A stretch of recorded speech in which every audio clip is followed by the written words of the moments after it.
کہ ایک خاتون نے عجیب بات سنائی، اس نے مجھے ہلا دیا اور میرا اندر ایک احساس ہوا کہ مولا تسبیح خانے کا پیغام پوری دنیا میں لوگوں کو کیا کچھ دے رہا اور کتنا مخلوق خدا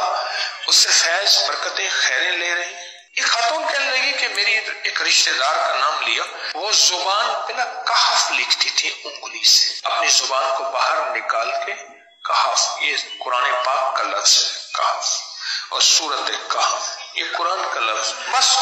انگلی سے ایسے لکھ دیتی تھی اور کہتی تھی اللہ اس زبان سے کوئی کفر، کوئی جھوٹ، کوئی دھوکہ، کوئی فریب، کسی کی دل آزاری،